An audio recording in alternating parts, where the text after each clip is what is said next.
देखिए दोस्तों, आपने कभी भी सोचा है कि जब सूर्य ग्रहण पड़ता है दोस्तों, तो वह मनुष्य के जीवन में बहुत बड़ा दुष्प्रभाव डालता है। यानी दोस्तों वह बहुत ही दुष्प्रभाव वाली उसकी किरणें होती हैं दोस्तों। आपने सुना होगा, कहीं आप जानते भी होंगे, और नहीं जानते तो मैं आपको बता रहा हूँ दोस्तों कि सूर्य ग्रहण को कभी भी नजरों से नहीं देखना चाहिए दोस्तों। क्योंकि जो सूर्य ग्रहण की जो किरणें रहती हैं दोस्तों उस समय की, वह हमारे शरीर पर रोग प्रदान करती है। यह वेद में भी बताया गया है दोस्तों, इसका प्रमाण भी है।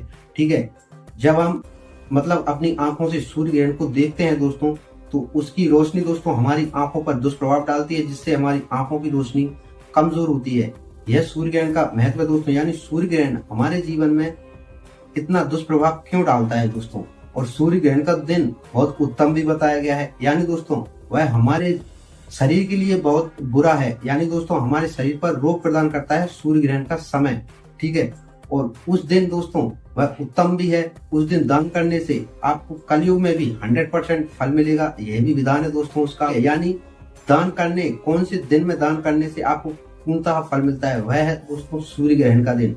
जिस दिन सूर्य ग्रहण पड़ रहा हो दोस्तों, आपने अगर उस दिन किसी भी निर्धन व्यक्ति को दान किया, कोई भी पूजा पाठ हवन कुछ भी कार्य किया दोस्तों, तो आपको उसका 100% फल मिलता है सूर्य ग्रहण के दिन दान पुण्य का। यह विधान है दोस्तों, यह वेद में ही बताया गया है। तो यानी दोस्तों तात्पर्य यह है कि सूर्य ग्रहण हमारे शरीर के लिए नुकसानदायक भी है और उत्तम दिन भी है। ऐसा क्यों है दोस्तों, आखिर क्या कारण है इसका, यही वीडियो में हम चर्चा करेंगे दोस्तों। और आपको इन दोनों बातों का रहस्य बताऊंगा दोस्तों, आखिर क्यों ऐसा है। ठीक है, तो देखिए दोस्तों, वीडियो पूरा देखिए, और वीडियो पूरा देखने के बाद अगर वीडियो अच्छा लगे तो वीडियो को लाइक कर देना, और ऐसे ही जानकारी के लिए दोस्तों चैनल को सब्सक्राइब अवश्य कर देना। देखिए दोस्तों आखिर क्या रहस्य है दोस्तों, क्यों इतना विधान है। तो देखिए दोस्तों आखिर वेद में क्या बताया गया है। जगत रूपी सूर्य का राहु रूपी विष से संयोग होता है। यानी दोस्तों जगत रूपी सूर्य का, यानी दोस्तों जो सूर्य भगवान है वह जगत रूपी, यानी जगत को प्रकाश देने वाले। ठीक है, जगत रूपी यही अर्थ है दोस्तों। राहु रूपी विष से संयोग होता है। राहु ने, आप देखा हो, राहु एक राक्षस था दोस्तों। ठीक है, जिसने, जब भगवान विष्णु अमृत पिला रहे थे देवताओं को मोहिनी रूप धरकर, तब वहां पर राहु ने ही दोस्तों अमृत पी लिया था। ठीक है, और उस समय भगवान विष्णु ने उसका सिर अलग कर दिया था, लेकिन उसने विष पी लिया था तो वह अमर हो गया था। तो वही रहस्य है दोस्तों। वही राहु जब सूर्य के सामने से निकलता है दोस्तों, तो यानी सूर्य की किरणें राहु पे पड़ती हैं, और फिर वह किरणें जगत पर पड़ती हैं, यानी दोस्तों पृथ्वी पर पड़ती हैं। इसलिए दोस्तों वह रोग प्रदान करती हैं। यही रहस्य दोस्तों। और सुनिए, संयोग होता है, इसलिए सूर्य ग्रहण का समय रोग प्रदान करने वाला है। ठीक है, इसी कारण से दोस्तों सूर्य ग्रहण का समय रोग प्रदान करने वाला होता है। यही कारण है दोस्तों कि सूर्य ग्रहण के समय दोस्तों, खासकर सूर्य ग्रहण पड़ रहा हो, पूरे दिन नहीं दोस्तों, उस समय जब सूर्य ग्रहण पड़ रहा हो उस समय बाहर नहीं निकलना चाहिए। यानी दोस्तों सूर्य ग्रहण की रोशनी हमारे शरीर पर नहीं पड़नी चाहिए, बस यही अर्थ है दोस्तों। वहां की अंदर रहिए, यानी उसकी रोशनी में नहीं जाना चाहिए, उसकी रोशनी शरीर पर नहीं पड़नी चाहिए, क्योंकि वह रोग प्रदान करती है दोस्तों। इसी कारण से सूर्य ग्रहण के दिन बाहर नहीं निकलना चाहिए। यह आपने सुना होगा, यह सत्य है दोस्तों। अतः उस विष की शांति के लिए उस समय स्नान, अब उस विष की शांति के लिए आपने देखा होगा, जब सूर्य ग्रहण पड़ता है दोस्तों, तो मंदिरों के, किसी भी, कितने भी बड़े मंदिर हो दोस्तों और कितने भी छोटे हो, सब मंदिरों के पट बंद हो जाते हैं दोस्तों। यानी वह रोशनी ईश्वर पे भी दुष्प्रभाव डालती है। तो यही कारण है दोस्तों कि उस दिन मंदिरों के पट वगैरह बंद कर दिए जाते हैं दोस्तों, दर्शन नहीं किए जाते। और जब सूर्य ग्रहण समाप्त होता है, आपने देखा होगा, तो मंदिरों में पूरी साफ सफाई होती है, यानी उनको दोबारा से धुल दिया जाता है। ठीक है, पानी से धुल दिया जाता है, और दोबारा भगवान को स्नान किया जाता है, और फिर पूजा पाठ होती है। आपने देखा होगा, यह चलता है दोस्तों सूर्य ग्रहण के समय, आपने देखा भी होगा।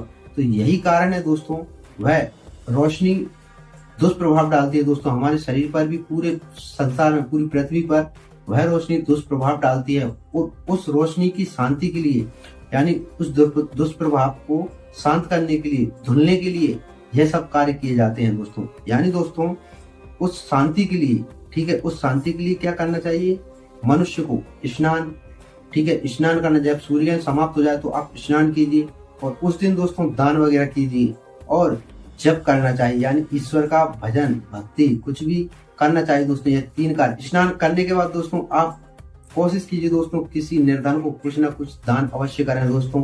उस दान का आपको 100% फल मिलेगा उस दिन। और दोस्तों कोई भी आपने पूजा पाठ, भजन, कुछ भी धर्म कार्य किया उसका भी आपको 100% फल मिलता है उस दिन। ठीक है, वह काल विश्व की शांति के लिए उपयोगी होने के कारण पुण्यप्रद माना गया है। यही कारण है दोस्तों कि सूर्य ग्रहण का समय मनुष्य के शरीर को रोग प्रदान करता है, और यही कारण है दोस्तों कि उस दिन का समय सबसे उत्तम भी बताया गया है दान पुण्य और भजन पूजन में। वैसे दोस्तों कलयुग में 25% फल रह गया है, यह भी सुन लीजिए आप, मैं ऐसा क्यों कह रहा हूँ, देखिए यह भी वेद में बताया गया है। सतयुग में यज्ञ आदि कर्म पूर्ण फल देने वाले होते थे। सतयुग में कोई भी सत्कर्म पूर्णतः 100% फल देने वाले होते थे। त्रेता युग में उसका 3/4 फल मिलता है। त्रेता युग में 3/4 यानी 75% रह गया। द्वापर युग में सदा आधे ही फल की प्राप्ति कही गई है। द्वापर युग में दोस्तों आधा फल मिलता था कोई भी पूजा पाठ, हवन, धर्म कर्म का, यानी 50%। कलयुग में 1/4 फल की प्राप्ति समझनी चाहिए। कलयुग में दोस्तों केवल 1/4 फल ही रह गया, यानी दोस्तों 25%। इसीलिए दोस्तों मैं आपसे कह रहा हूँ कि कलयुग में 25% फल मिलता है कोई पूजा पाठ, दान पुण्य का और कोई भी व्रत करने का दोस्तों। लेकिन इस दिन सूर्य ग्रहण के दिन दोस्तों आप ये कार्य करते हैं, इनमें से कुछ भी कार्य करते हैं, तो आपको उस दिन में दोस्तों आपको उस कर्म का 100% ही फल मिलेगा और पूर्णतः पूरा फल मिलेगा दोस्तों। देखिए दोस्तों, अगर यह जानकारी भी अगर आपको अच्छी लगी तो वीडियो को लाइक करना बिल्कुल भी ना भूलें दोस्तों। इस वीडियो को शेयर अवश्य करें। तो चलिए दोस्तों मिलते हैं नेक्स्ट वीडियो में किसी और नई जानकारी के साथ, तब तक के लिए जय श्री राम।